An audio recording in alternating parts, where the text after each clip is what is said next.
So let's do a summary. Let's try to get ourselves back in the groove. Let's start to own this material, start to make it something that you feel like you are a master of, that it works for you, you don't work for it. Calculus, I introduced at the beginning of the semester, is the logic of forever. Math is a model of logic. Here we're trying to model the logic of forever. I've got a quote here at the bottom that I think summarizes all of this class pretty well. Science is the differential calculus of the mind. Let's pause for a moment there. Differential goes with difference. Difference means subtraction or change. And that reminds us that a differential means derivative. It's talking about change, like speed. So speed is the language that the universe is using that we are trying to understand through science. And it's because that's how the universe communicates. The universe is constantly changing. Art is the integral calculus. Let's pause for a moment. Who can remind me what an integral is? What's integral mean? Let's see a hand. Please. What is it? To integrate, but what's that mean? Give me the makes sense to us. Yeah. Area? It's an area, right? It's an area. It's an accumulation of a bunch of areas. It's a total summation of a bunch of things. It makes sense why this would be the art part of calculus, right? It's an integral. Art is a culmination of many things. It's a combining of many things. So we've got the two sides of the coin. One that looks at how things are changing moment to moment. The other is us building conclusions out of those moments, adding a bunch of things together. They may be beautiful when apart, but they are greatest only when combined. What's that referring to? What did we study that is the combination of integrals and derivatives in the same problems? Good. What was that idea? That idea that they are connected by opposite. What do we think? The idea of inverse. That's what inverse and opposite, that's the same meaning. That's one of the directions. So this is again a reminder, like it's okay if the things are there, but we got to make sure we own the things. Because I'll give you a hint. In any math class, in fact, any class at all, if the word fundamental appears, it's really important. The fundamental theorems of calculus, the fundamental idea that this entire class is based around is that they are opposites. So the fundamental theorems of calculus is saying one direction is really just the opposite of the other direction. They are connected. That this idea of adding area or finding slope, the idea of determining position versus determining speed, they're connected. They're connected through those theorems. They're connected through a logic.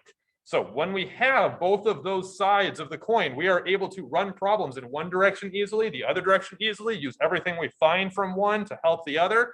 It goes back and forth. That is the logic game that we're playing this semester, is how do we combine all these ideas? So let's go ahead and do a little bit of a review. Let's go back through this class. Let's refresh and remind ourselves how we built this. Because I started this class and I did not ask you all to trust me and just simply accept at any point. We built this all up from a solid foundation, and then we used logic to climb from there. So we started off with what are numbers, right? We initially built up from what are numbers. We started with some of the nice numbers. We'll call those like the natural numbers, our counting numbers. And then we said, what about zero? Zero is a natural number. Like, how can we talk about zero?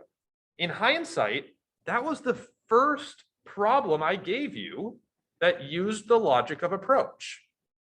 Because you don't teach children about zero directly. You teach children about zero by starting at 5 and counting your way on down, right? It's a story that helps make sense out of zero so we can describe it by how we get to it. That was the very first time. And then we had the integers. Remember, the integers came from the same root as the word integrity, and integral, it means complete. So we've got the complete numbers, the negative and positive whole numbers. And we have the rationals. Rationals, they got their name from what again? Ratios. These are ratio numbers. So is 1/2 a rational number? Yes. Good. Is 3 a rational number? It absolutely is, right? Because I can make it as a ratio of two integers, 3/1. Is square root of 2 a rational number? No. Absolutely not, because there's no way I could make that a fraction. We explored that proof, right? So we've got different categories of numbers, some that are easier, some that are harder, some we have to describe through examples, some we have to describe through approach. What's the category of numbers I'm missing from up here? The irrationals. The irrationals, when we explored that, we started to recognize that these numbers, you cannot describe them unless you describe the story that we approach them with. That square root of 2 is not a number, right? It's a story. It's a story that says, I would like to square root 2. We have estimates for what that would be, but like actually pinning that thing down with decimals, you can't do it. So it's a number that exists, but it's not a number that exists as something you can write directly. You have to describe it through its approach. Same thing with pi. What is pi? Pi is a story. What is E? E is a story. These are all stories, and you've been playing with them for years, whether you recognized it or not. So some facts that we started to notice when we were looking through the numbers. We started to notice that there are different sizes of infinity. That infinity, the idea of forever many, there were forever many rational numbers. There's always going to be more fractions for us to consider. However, there are also forever many irrational numbers. And in fact, there are forever many more irrationals than rationals. That means there are forever many more irrationals than the forever many rationals that we forever many concerned for forever many. So what that means is that infinity is an incredibly ambiguous term, that infinity and forever are not easy. That was our first insight. Saying things like infinity plus 1 makes no sense. Right? And this is a reminder, because again, on the quizzes, I saw a few people plugging in infinity, right? Can't do that. I don't know what you mean by that. You don't know what you mean by that. Are you talking about the forever in terms of the forever many of rationals, the forever many of irrationals, the forever plus 1, the forever divided by 2? Those are all different, and some of them are the same. It's very difficult to pin that down. So forever is a difficult topic. We can't describe it directly. We have to describe it through logic, stories, sentences, approach. It has to be described that way. It can't be pinned down with algebra. It just can't. Most numbers, like the irrationals we said, make up the majority. In fact, if you were to talk about the absolute size of the number line, the entire size of the number line is due to how many irrationals there are. There are more irrationals than rationals by infinity. Like, it's so much more. So it's a tough topic. We really have to describe it carefully. What about forever biggest? Is there a forever biggest number? No, so we can't plug in forever biggest numbers, right? What about forever smallest number? 0, right? 0 is it. 0 is the forever smallest magnitude number. Like that's the it. So there is no next to 0. There's no right before things. There's no almost, like the idea of forever prevents this. So as a couple of examples, let's remember what we explored. 0.9 repeating. 0.9 repeating is not a little less than 1. 0.9 repeating is not almost 1. 0.9 repeating is definitely not more than 1. 0.9 repeating is exactly the same size as 1. And that's crazy. It feels really weird. Similarly, what about 1/2 plus 1/4 plus 1/8? Remember, I take my pencil and I throw it against the wall, right? Is that thing forever approaching the wall? Yeah, because I can forever take as many forever pictures as I want as it's going there. There's a whole bunch of moments, but it hits. So what's happening? What's happening is that we can't hit this idea of forever directly. We have to hit it a little bit through a challenge. We have to say, well, let's imagine if it wasn't 1. What else would it be?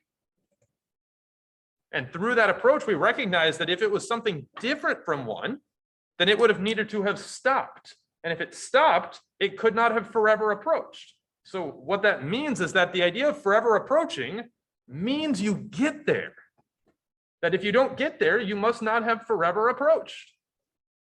They are literally the same thing. It's very ambiguous. Forever is a difficult idea, but that if you forever approach, it means you get there. Else you would still have more approaching to do in your forever. So let's talk.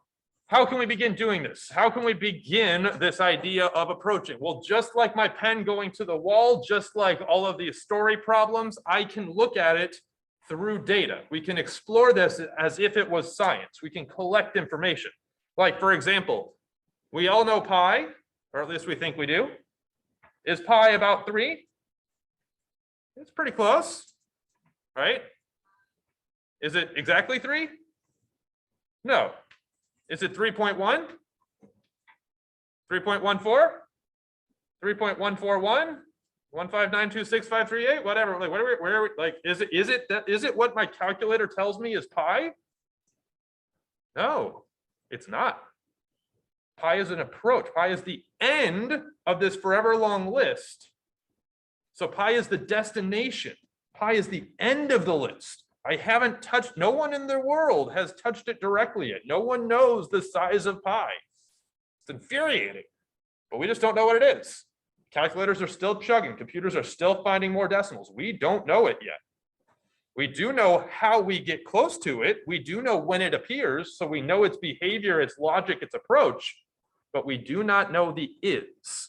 So we've got things like this that we've been playing with for quite a while. Same thing with E. E is a story of approach, right?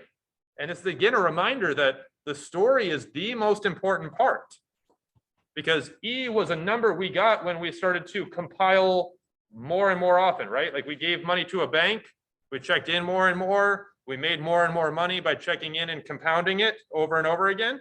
So E represented the speed limit of growth. What about square root of 2? Same thing. In fact, most other numbers, because they are irrational, are all stories of approach. That's just what they are. That's where we're at. It's a very, very prevalent question.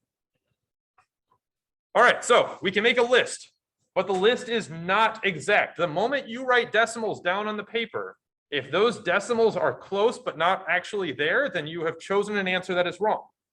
It's an estimate. Estimates are inherently wrong. That's okay. We can use them for data collection. We can use them for analysis. We can use them for intuition. But unless I can put an equal sign there, that's not the answer. It's just a guess. It's a better and better guess, but it's a guess.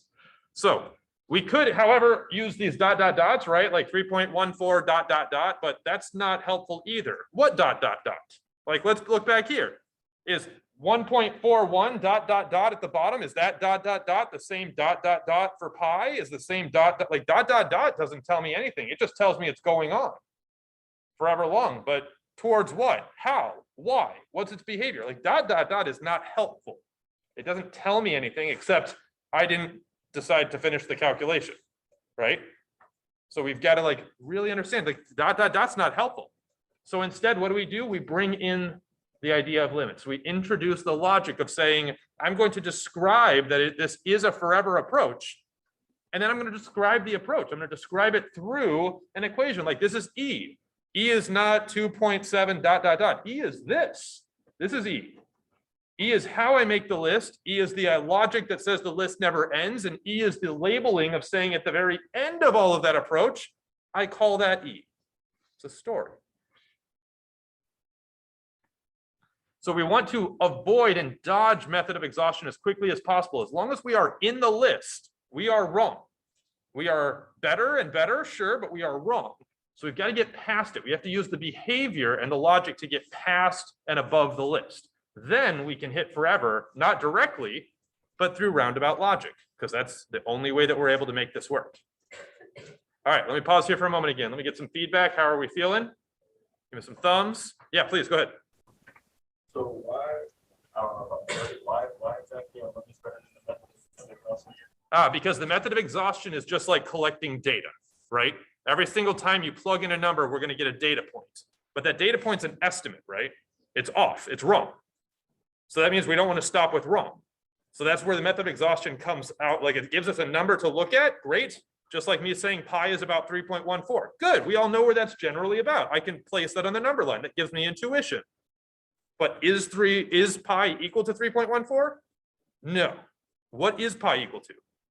Pi is equal to the story that we use to define pi run to its forever long conclusion.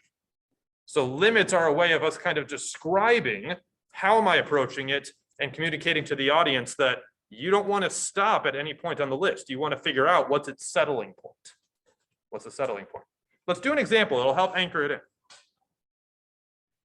All right, I have chosen examples that are applicable, that are directly, like these are applicable problems to help let you all know the magnitude of experience and ideas you already have.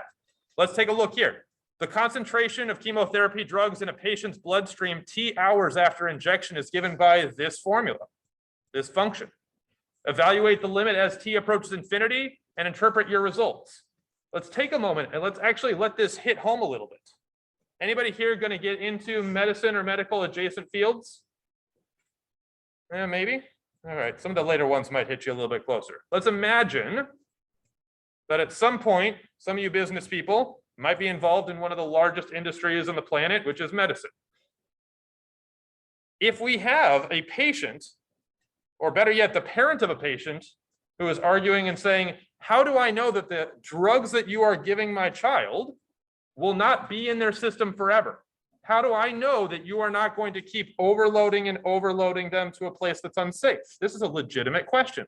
This is a good question. So we can look at it. We have a behavior here. Let's analyze it. If, because you've done plenty of these problems, if we consider t going off to infinity, who can kind of predict what the answer to this is already? Please. 0. Tell me why. Because we work with the forever small. So you would get 0.2 over t on the top. So it'd be approaching 0. So you're looking at it through the calculation standpoint? Okay, good. We'll get to the calculations for a moment. Who is looking at this through a different angle? Who's imagining plugging in big numbers? Good. Okay, so if you scale it down, well, even before that, you can tell that the biggest contributor on the denominator is t squared, which is 1t above the numerator, which is only just 1t. Good. So let me pause there for a moment. So do we all see how in this equation, the denominator is going to grow bigger than the numerator? Right? Now, if I was going to try to convince somebody of that, like I might say, hey, take a look here at the top. The top here is going to get to be a big number. But the bottom here is going to be able to get to a bigger number. And I can get data points from the method of exhaustion along the way to show this, right? But here's the way I want to reframe the perspective. Instead of saying that this is big and this is bigger, is it equally true if I say that the top is smaller versus the bottom? Yes. Notice the power of that perspective change. Instead of saying the bottom is bigger than the top bigger, we're going to say that the top is smaller relative to the bottom. Not only is that much more concise, it's much easier to prove. So we say, let's look at how much smaller it is compared to that t squared on the bottom. So let's make it all in terms of that t squared. We'll multiply the denominator and the numerator by that 1 over t squared. We'll remind everybody that we're considering this settling point as t runs off to infinity.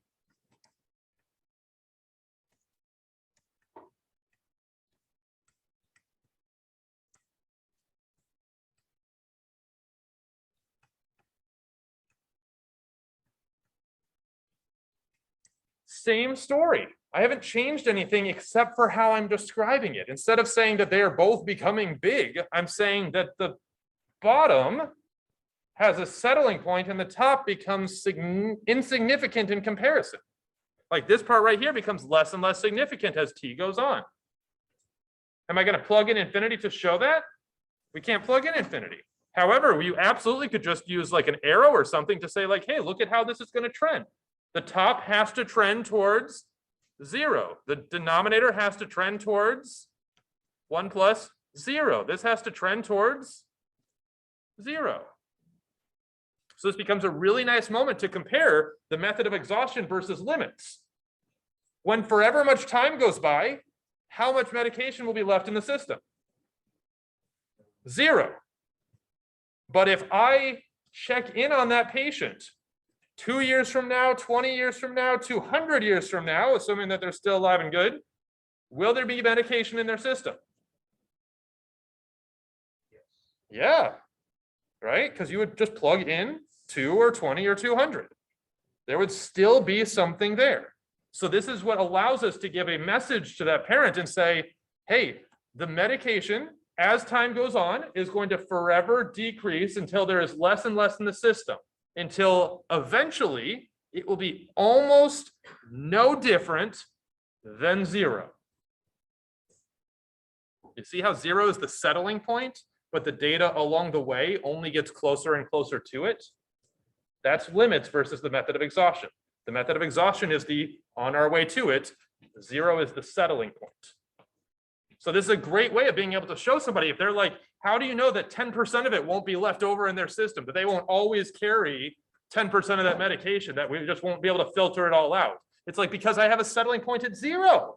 I don't have a settling point at 10%. I will eventually settle below that. So the settling point is what we will approach forever and ever and ever. And that's limits. Good. Any questions on this? Please. How do you get from the second part to 0 over 1/4? This one right here? Yep. This one here is just simply an explanation. So if we've got to like write a sentence, we could absolutely write it as a sentence. 0.2 divided by t goes towards 0 as t gets forever big. And 1 over t squared goes to 0 as t gets forever big. So we could absolutely write a sentence if we wanted to communicate the why of it. That's fine. Sentences in math, I know there's a big apprehension with a lot of students of writing a sentence, but like, it's okay. In fact, I love it. And I usually give you more credit if you write me a story, like if you write me a sentence. So like, this is totally fine. If you want to write in your notes the why, I won't require it if it's something that you and I have explored together plenty. But this is the why, right? Because those two things have settling points, and I can look at that because of the logic that goes along with it. But good. Any other questions? Please. I'm having difficulty like trying to relate limits, derivatives, and integrals. So We'll get to the derivatives and integrals. Can you hang on for that in a moment, and then we'll check back in? Go ahead. where did you pull the 1 over t squared from the first step? 1 over t squared, that's from trying to scale everything down in terms of what we saw as the biggest in the original problem. Instead of trying to compare big to bigger, we're going to compare like thing to insignificant. Here, we compared t squared to things less significant than that. And we were left over with, I have 1 t squared on the bottom and a bunch of insignificant details around it. Cool. All right. All right, let's talk a little bit about perfect area. We started to go into area with integrals. Area, we think of in terms of a geometry, but thanks to Rene Descartes and the idea of graphing, area is something that can hold meaning behind, like besides saying, I just have a big thing, right? Instead of just simply size and construction, we're talking about actual representations through graphing. So let's do an example here. Madison Finance has 2 open branches. We've got F and G. We've got one right here, this is F. We've got another one that is G. This is a graph of their rate of deposit. So the first one is starting off, the blue is starting off where you are depositing, it looks like quite a bit of money. The pink graph takes a little bit to deposit as much money. The question is, at the end of 180 days, which is what this is right here, who has more?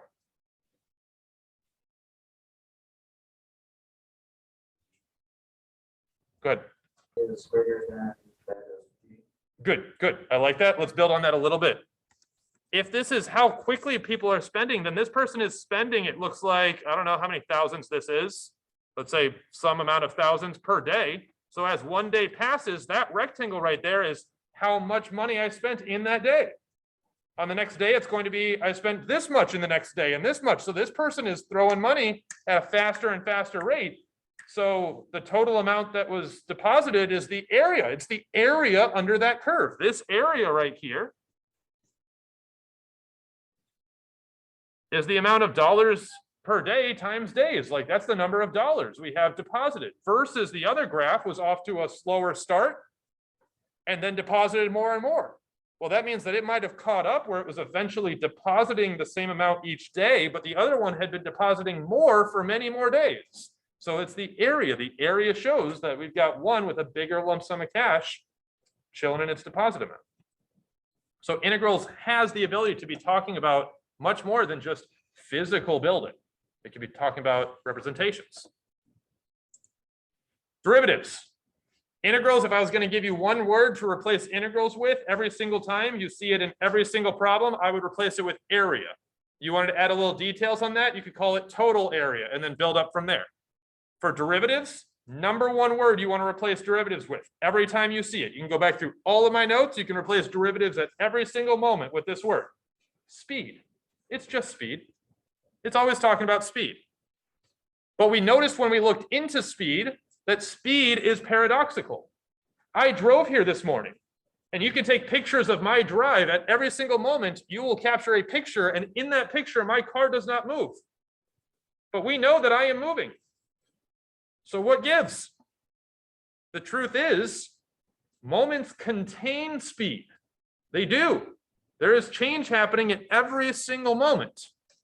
But you can't figure out how much speed there is by looking at a picture because pictures don't move. So we have to instead look at comparisons and then make those comparisons better and better and better and better and look for their settling point. That would be the speed at one moment. So moments contain speed, but you can't look at moments and get the speed. You have to always do a comparison along with the logic of approach. So let's do an example here. I'm gonna actually adjust this. Let's make it t squared. All right, so we have a motorcycle t seconds after it begins moving. That's gonna get us a graph like this, where I have t, x of t, and a position. There's a question in the back. Yeah, go ahead. So you would just explain on a car situation. What makes you think that concepts aren't math? I mean, like, You're talking calculations. yeah. Good. It could be both, right? Because in this class specifically, they're just as important as each other. In all honesty, if I had my way, I would be testing you all purely on concepts. Why? Because we live in the 21st century, and if I want something to actually get me an answer, we all have a phone that we can pull out and photo math these problems. We already all know that, right? Right? So like, what's the point in me making sure that you are as accurate as your calculator if your calculator is cheaper and more accurate than you and me combined? Like, why would I want you to graduate with that skill set? That thing went out of purpose in the 80s. Nowadays, I need somebody who can tell me if we're using the right equations, not what do those equations get me, right? Modelers. We need people who are able to control the math, not people who are able to do the calculations. Like that's the skill set nowadays.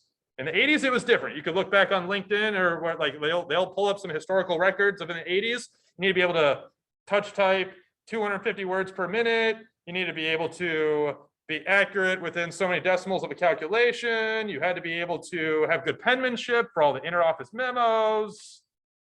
We don't have that need anymore. Nowadays, it's about, is a person in charge understanding the direction that they're running the efforts, right? That's really the business side of things. So let's play around with this. We've got the speed at 2 seconds. I have a moment there. I can look at how it's changing. If it continued changing the way it would follow a trajectory just like this. It would go on a line if it kept doing its speed and didn't ramp up. But what is that speed? What is that direction? I have no idea. So what we can do is instead of looking at that point, because that point will never change, we'll just compare it. We'll say, I know what speed is. Speed is always someplace I will be versus someplace I am versus how much time that took. And if I want to look at speed in one moment, then I just have to talk about that as a story of approach. That I'm going to try to take quicker and quicker snapshots of this travel, and I'm going to use that as a comparison. So then we can plug this all in. 30t squared minus 30 times 2 squared over t minus 2 with our limit notation.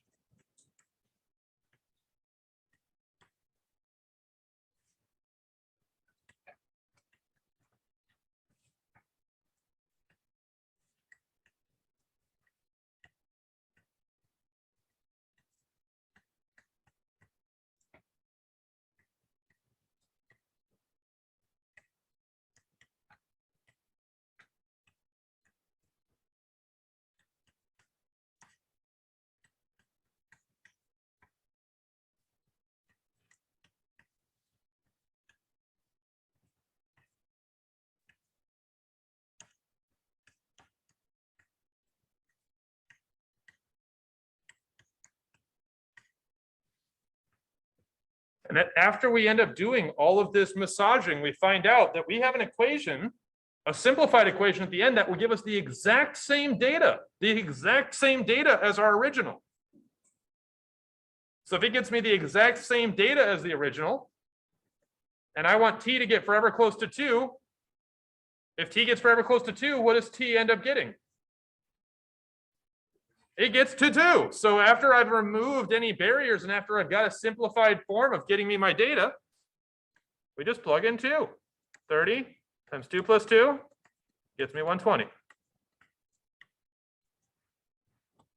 We have to compare it. We have to. There's no other way to talk about and capture the speed at a moment. It has it, but we have to use more than just that moment because that moment is a picture and pictures don't move. So now that we have this, let's do a little comparison with what limits are, integrals are, and derivatives are. Limits are the logic. They're the engine. They're the saying we verified that a forever approach is a decent thing to do. Integrals are one thing where I'm trying to use that to find area in a graphical sense, area in a construction sense, area in a for fun sense, it doesn't matter. Derivatives are talking about speed. Speed at a moment requires limits because otherwise I can't find the speed at that moment. It's not changing. Algebra won't work. Comparing something against itself doesn't move. I have to talk about it through the logic of approach. Yeah, go ahead. Once we started to explore speed and integrals, we found out that they are really the same thing. In fact, if you boil a lot of this class down, a lot of this class is exactly things that you've been playing with for years. You all know that speed is how much you travel versus the amount of time it took. You've been playing with that for years. You all know that area is something that you can build up to. Intuitively, you were all ready to throw grids and small rectangles on stuff a while ago. Once I started giving you a perspective of saying, hey, if I add up a bunch of velocity and I look at how much velocity I've allowed to have happen in a certain amount of time, isn't that going to move me somewhere? And you all went, yes. And I'm like, good. Then that means position's connected to velocity. In fact, if I ask you, how do I describe changing my position? You would all say, you need to move. You need to have a speed. And I would say, great. So speed and velocity. What about how do we describe the speed at which speed changes? What is the speed at which speed changes? It's acceleration. You already all know that. You already know that we can change speed with acceleration. And if I say I've been accelerating for a while, wouldn't it make sense that my velocity has changed? So you all know that I can add up a bunch of accelerations times. Like I can do that. This is all the things we've been playing with for a while now. It's just recognizing that there's that we're trying to pin it down. That really all these efforts have been to pin it down. There've been a few strategies that I've given you, like how we can change our perspective in that medicine equation. We can change our perspective that way. And to show you that, like, hey, we can fill in curved shapes with rectangles and then let that be a starting point. Those were two new techniques. But other than that, it's the same thing y'all been doing for a while now. It's just some different notation and me making sure that you actually understand what we're talking about. So we've got this connection here.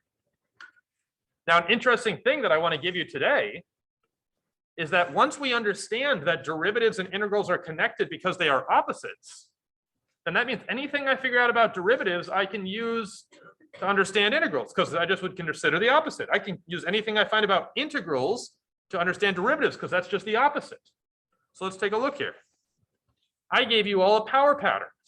The power pattern is a way of being able to find perfect area without having to do all the grunt work of Riemann sums, right? You can do Riemann sums, that's great. It takes a while, or we'll use the proofs that we had to say the power pattern gets us the same thing, and we'll just do that.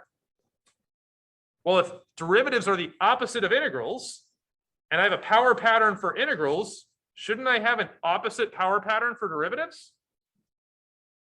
Let's take a look at that together. We know that if I take 5x squared and I run it through the power pattern, the power rule for integrals, I'm accumulating area, so I'm going to build up the power, and I'm going to divide to compensate. So I build up the 2 to a 3, and I divide by that new 3. What if I asked you, where did this come from? And you had to create a recipe for how to get me back. Let's think it through. If I wanted to take this and I wanted to, instead of working through all these steps and then out the other side. I wanted to go backwards and undo. I would go backwards and I would undo this. What is the opposite of divide by new power? What's the opposite of division? Multiply. So I would say that backwards process, I would need to start with multiplying by the power. And then if I wanted to undo increase power, what's the opposite of increase? Decrease. So I decrease the power. And doesn't that work? Multiply the 3 down so that I'm left with just the 5 after things cancel, and then decrease it so it's squaring instead of cubed. This is the power pattern for derivatives. It lets us do derivative problems just as quickly as we would have the other time. Let's take a look at an example. Let's make this a.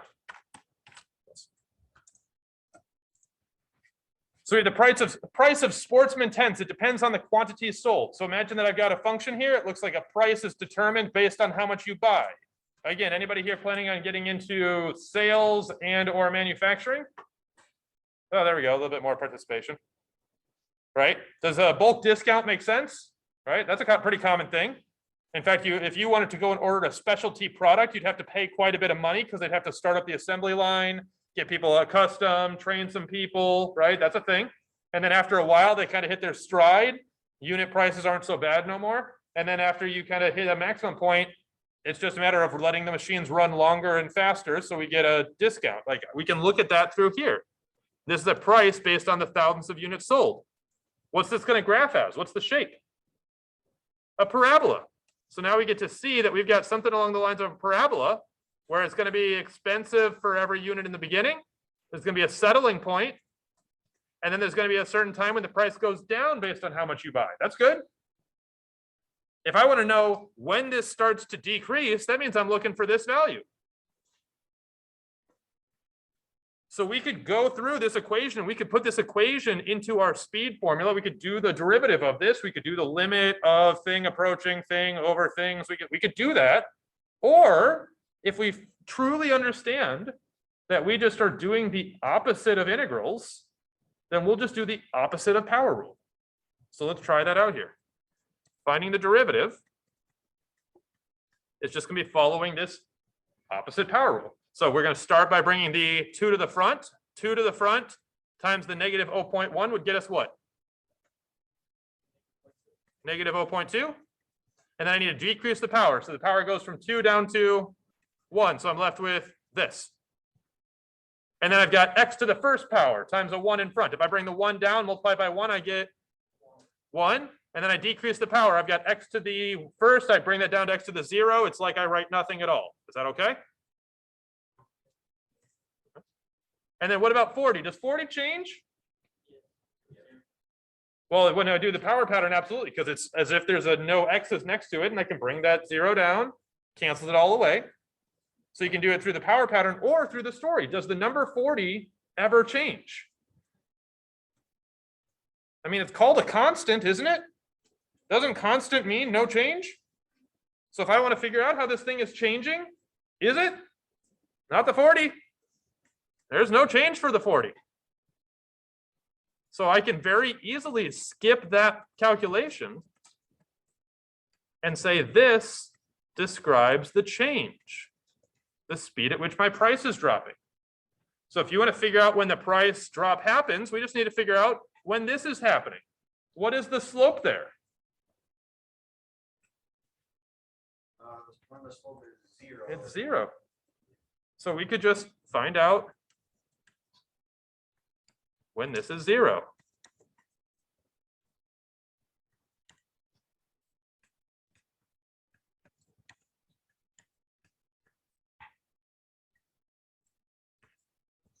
So it looks if you purchase 5,000 units at that point, the industry system has hit its full stride and we start to have a lesser price per unit.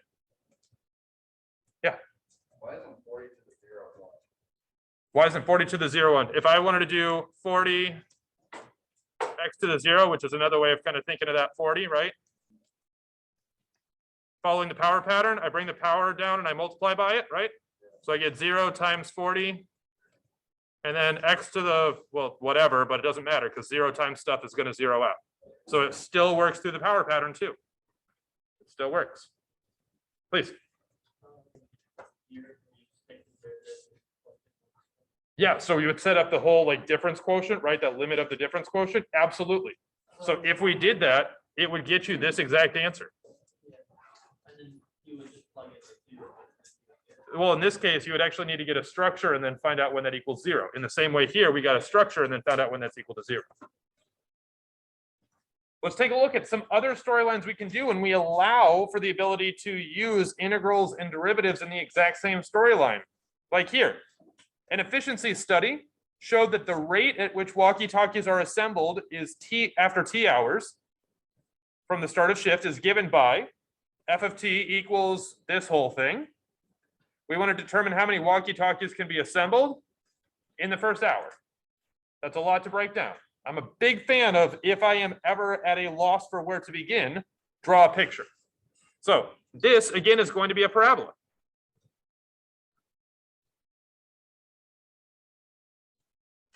If this is talking about the number of walkie-talkies that I can assemble, then that means that it looks like we're able to assemble quite a bit of walkie-talkies. We start to hit a bit of a stalling point as the shift goes on, and then it goes down. This is actually a pretty realistic way of understanding how production happens in the real world. Speaking from experience, there's usually a little bit of a delay in the beginning as people set up their workstations. And then people start to get in the groove. They start to kind of like zone into their work and they have a pretty good efficiency for a while. They start to get hungry around noon and taper off. And then they come back to work. They do pretty good. And then at the end of the day, everyone's tired. We start to do less work. So we've got a little bit of kind of like a up, settling, and then back down behavior that happens in the real world. This is true.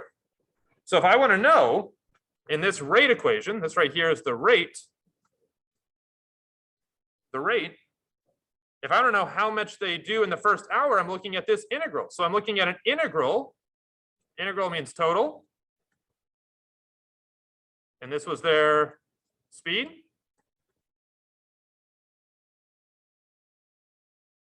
That right there is their time. So I'm looking for the total distance. But distance here doesn't mean that the workers are moving or the walkie-talkies are moving. It means that we are moving in terms of how many walkie-talkies we have, how many walkie-talkies we've built. The distance here is talking about maybe our distance to a production goal or our distance away from having no walkie-talkies built. So if I want to talk about the total distance, the fundamental theorem of calculus tells us that's always the difference between our position at the end versus our position at the beginning.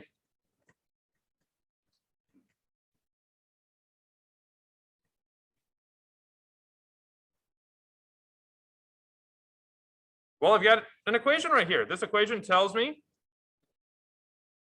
that I'm looking at some kind of a rate. This right here is my rate, right? The rate at which is this. So if I need to make it into a position equation, I can do that integral. I can say I'm looking at the integral from 0 to 1, from -3t squared plus 12t plus 15 dt. And I can either go about this from the rectangle pattern of integrals. I can try to actually build the area, or because there's nothing that says I can't, I can go away from, I can circumnavigate that. I can shortcut it with the power pattern. Remind me of the power pattern for integrals again. We start with, we build up the power. If you're building area, we build the power. If I'm integrating, I build the power. So I'm going to build the power up to 3 and then divide by 3. That would be the -3 has to be the divided then. And then I'm going to increase the power. So I go from t to the first to t to the second, and then I'm going to divide by that. For the next one, I've got t to the no power, so I better build that up to having t to the first, and then I'll divide 15 by t, or 15 by 1, and that will get me 15. No problem. So I need to plug in 0 to 1 and compare. Plugging in 1 a whole bunch here would be, well, -1 times 1 cubed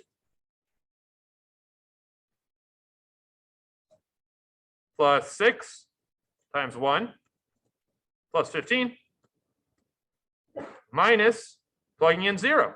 Minus 1, 0 cubed, plus 6 times 0. Oh, sorry, 15 times 1, my bad. 15 times 1 plus 15 times 0. The whole last thing goes away. We plug in the top into our calculator and we get our answer. That's it. So I think the answer is going to come out to, let's see, this is -1 plus 6 plus 15. That should be 20.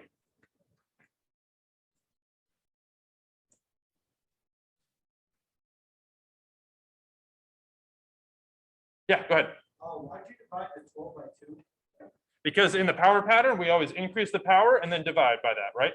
So that's what we're doing here. We're bringing up that power from t to the first up to t to the second, and then dividing by that 2.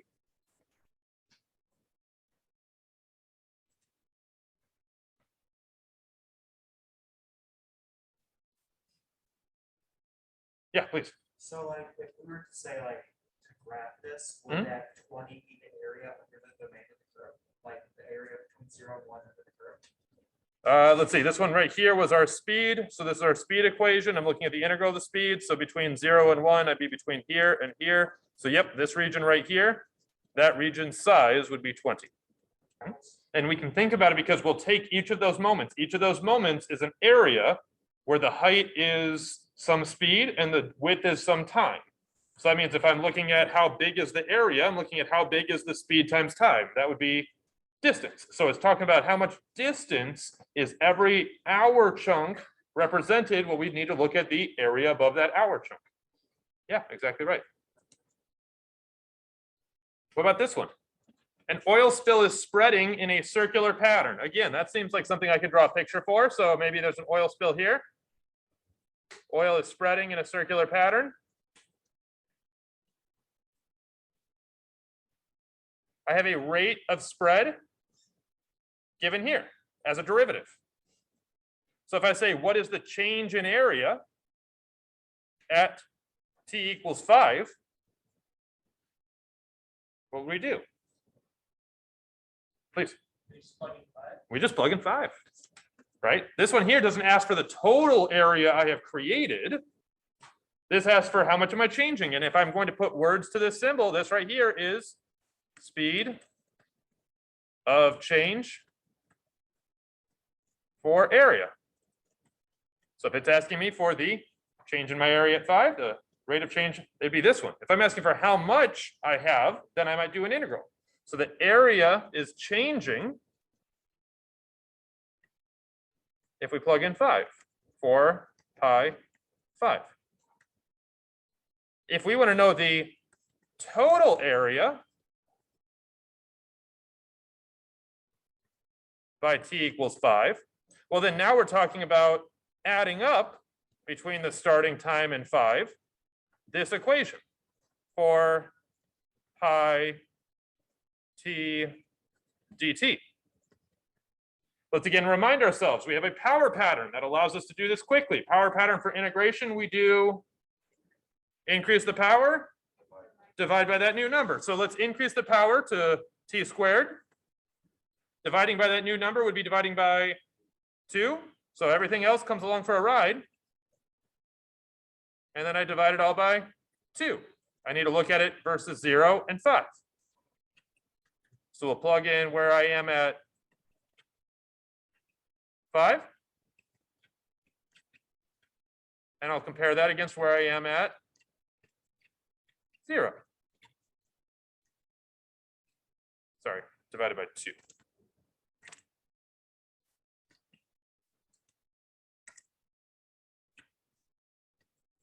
So that'll be 2 pi and 25 gives me 50 pi. Minus 0 is 50 pi.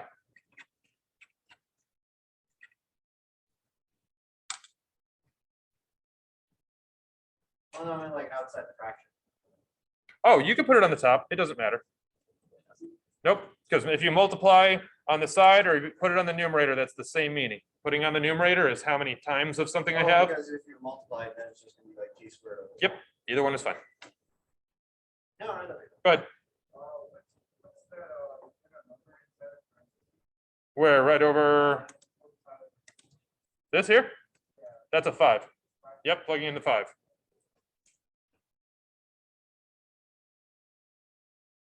So the moral of the story that I'm trying to get across from this is, yeah, this is a lot of theory, and yeah, this is a lot of philosophy and modeling and math for math's sake, but like, let's remind ourselves that the applicability of math is incredible. Like it's like many have been quoted to say that there is an unreasonable amount of usefulness in math for how often it comes up when we don't expect it to. And these are examples of it. In fact, y'all ready for how we can take the real world and we can take it back to theory? Anybody notice that this right here came from something that looks like 2 pi r? 2 pi r is a circumference for a circle. It makes sense that it was talking about a circular behavior. We had a bunch of these circumferences happening. When I did an integral, doesn't this look a lot like pi r squared? In fact, let's dig into that a little bit. Y'all notice that all of the area and circumference equations that you've been playing with since geometry or basic algebra have all been connected with derivatives? Like, take a look. Pi r squared turns into 2 pi r by the power pattern. The 2 comes down, you decrease the squared to a first. What about for a sphere? 4/3 pi r cubed, that's the volume of a sphere. Bring the 3 down, decrease it to a 2. You get 4 pi r squared. That's the surface area of a sphere. Why? That feels weird. It's because you're building area. You're building area. So if I wanted to change this circle into a similar but bigger circle, I could imagine that it's like an onion. I'll just put a layer around the outside. I'll just put a little forever thin layer right around the outside, like an onion. That layer goes around the circumference. So it makes sense that the circumference is how I change my circle to make it bigger. And what about for a sphere? If I want to make the sphere similar, then I need to make sure I paint along the outside of it, like building an onion, putting a layer all the way on the outside of it. So if I want to change how big the sphere is, I change it by looking at its surface area. And that's why the change in a surface area, or excuse me, the change in a volume connects to its surface area. In fact, there's more of those. Let's look at some others. The area of a square is x times x. If I do the power pattern, I bring the 2 down and I decrease it to a 1. Well, that's because the perimeter of a square is just 2 sides. No, that doesn't make any sense. Oh, it's because if I want to build a similar but bigger square, I only have to paint along 2 sides. I don't have to go all the way around it like I would with a circle. I just have to grow 2 of the sides, and that will make a slightly bigger square. What about for a cube? If I want to make the cube bigger, I don't have to paint the whole cube. I just have to paint 3 of the sides. And if I continue to do that over and over and over again, I will get a bigger and bigger cube built out of paint. And so that's why if I do the derivative of x cubed, I get 3x squares, because I have a square here, here, and here. 3 squares. That's how I change things. What about the volume of a cylinder? Pi r squared h. Depending on how you want to change the cylinder, you get 2 different derivatives. You can either bring the 2 with the r down and decrease it to a 1. That's what we get here. That's the surface area of the label. The label, just like a Campbell's soup label, is the amount that goes on the outside, because I could put paint here and I would make a slightly bigger cylinder. Or I could look at the volume of a cylinder and maybe I want to play with the power that's next to the h. If I want to play with the power that's next to the h, I could bring that all down, and then that talks about how I have just pi r squared, no h's. Pi r squared is a circle, so it makes sense that I could paint the top of the cylinder, and that would produce, again, another cylinder. So this is how things grow. It's been a connection that you have been playing with your whole lives. You just never knew it. Very, very cool. Any questions I can help with? So now that you know this, maybe you can join me because I don't remember half of these equations. I know a few of them. I know squares. I know circles area. And I know the sphere. And honestly, whenever I'm asked what the surface area of a sphere is, I go to 4/3 pi r cubed and I do a quick derivative in my head. And I realize the 3's will cancel and I'm left with a square, 4 pi r squared. When you realize the connections that make up the universe, you don't have to remember so much, which works well for me because I'm a pretty simple dude at the end of the day. Most of this is me just trying to find patterns so that I don't have to memorize so much. Cool. All right, so conclusion for the first unit of the semester.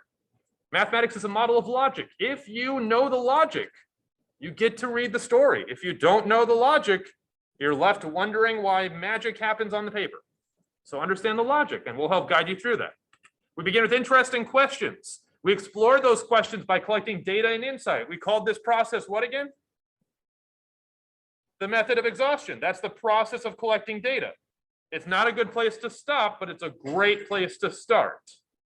So what do we do after we have that data and we get some insight? Then we start to go into the logic. We allow for mathematics to carry us beyond science, beyond the numbers.